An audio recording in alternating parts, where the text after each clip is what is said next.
देखिए, supreme court Hindustan के सर्वोच्च न्यायालय ने उड़ीसा सरकार के विरोध में एक बहुत महत्वपूर्ण जजमेंट कल दिया है और बहुत तल्ख टिप्पणी उड़ीसा सरकार के लिए किया है।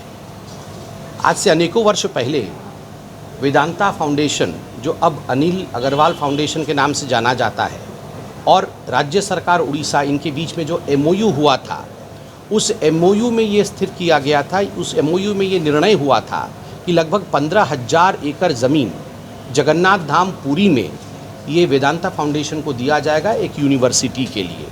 उस समय से वहाँ के जो किसान हैं जिनकी भूमि अधिग्रहित हो रही थी, ऐसे 6,000 किसान इसके विरोध में आंदोलन कर रहे थे। निरंतर ये आंदोलन चल रहा था।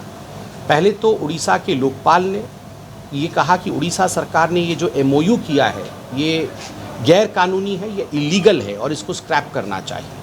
इसको लेकर हाईकोर्ट में केस हुआ। हाईकोर्ट ने भी बड़े स्पष्ट रूप से 2010 में कहा कि ये सब कुछ गैर कानूनी है और उड़ीसा सरकार गलत काम कर रही है, इसको स्क्रैप करने की आवश्यकता है और किसानों को उनका मौलिक अधिकार मिलना चाहिए।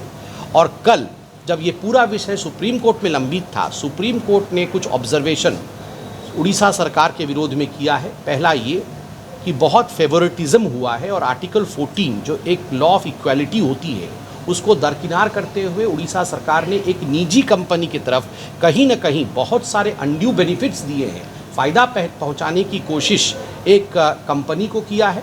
और जो किसान थे उनके विरोध में अन्याय करने का काम उड़ीसा सरकार ने किया है। ये उचित नहीं है, क्योंकि सरकार एक पब्लिक ट्रस्ट होती है, जनता का विश्वास सरकार पे होता है, उसके विरोध में सरकार ने काम किया है। और बड़े स्पष्ट रूप से सुप्रीम कोर्ट ने यह भी किया है, इससे पूरी के वाइल्ड लाइफ सेंचुरी पर जो एनवायरमेंटल कंसर्न्स है उस पर भी इफेक्ट पड़ेगा। और इतना ही नहीं, ये बड़ा आश्चर्य का विषय है, मुझे लगता है हिंदुस्तान में पहली बार हुआ होगा कि एक निजी कंपनी को 2 नदियाँ दे दी गई थी, नुआ नोई और नोड़ा नोई। ये पूरी की 2 प्रसिद्ध नदियाँ हैं, ये निजी कंपनी को दे दी गई थी लैंड एक्विजिशन में।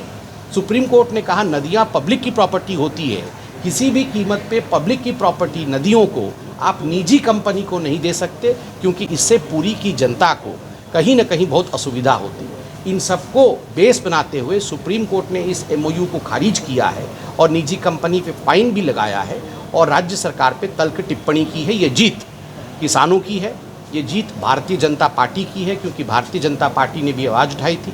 यह जीत पूरी की जनता का है और यह जीत पूरे उड़ीसा की जनता का है।